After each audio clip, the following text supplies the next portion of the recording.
சில நாட்கள் முன்பு பாஜக மதுரையில் ஒரு நிகழ்ச்சி நடத்தினாங்க. பகுத்தறிவு தந்தை பெரியாரை குறித்தும் பேரறிஞர் அண்ணாவை குறித்தும் ஒரு காணொலி போட்டு சிறுமைப்படுத்துறாங்க. உடனே தமிழக வெற்றி கழகத்தினுடைய கொள்கை பரப்பு செயலாளராக நான் பாஜகவை கடுமையாக கண்டித்து 2 பக்க அறிக்கையை நான் ரிலீஸ் பண்ணேன். இந்த அறிக்கையை ரிலீஸ் பண்ணியே 2 நாள் ஆச்சு. ஆனா இந்த 2-3 நாள் இதையெல்லாம் கண்டும் காணாமல் இருந்த சில ஊடகங்கள்ல சில வாடகை வாயில விலைக்கு வாங்கி அவர்களை வழிநடத்தக்கூடிய இந்த திடீர் திமுக முதலாளிகள் தங்களுடைய வாடகை வாய்களை பயன்படுத்தி இன்னைக்கு காலையில இருந்து ஒரு பொய் விஷம பிரச்சாரத்தை பரப்பிக்கிட்டு இருக்காங்க. என்னது, பெரியாரை பத்தி தப்பா பேசியிருக்காங்க, தாவேகா மௌனம் காக்கிறது, தாவேகா தரப்புல கண்டனமே வரல.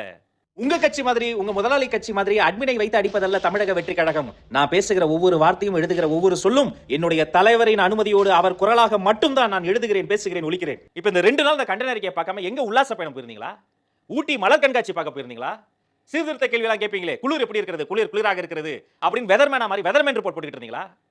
அப்புறம் திமுகவுடைய கூட்டணி கட்சி தலைவர்களா இருக்காங்க பாருங்க, அந்த மாண்புமிகு அண்ணன்கள் அப்படி போற போக்குல செய்தியாளர் கேள்விக்கு தாவேகா கடுமையா கண்டனம் தெரிவித்தது அப்படியே மூடி மறைச்சு பெரியார் அவங்க முழுசா உள்வாங்கி இருக்கிறாங்களான்னு கேள்வி கேட்கறாங்க. நான் ஒரு கேள்வி கேட்கறேன், மதிப்பிற்குரிய அண்ணன்களிடம் ஒரு கேள்வி கேட்கிறேன். உலக அரசியல் வரலாற்றுல பாஜக ஒரு கட்சி எங்களுடைய கொள்கை எதிரின்னு டிக்ளேர் பண்ணி ஆரம்பிக்கப்பட்ட ஒரே கட்சி தமிழக வெற்றி கழகம்.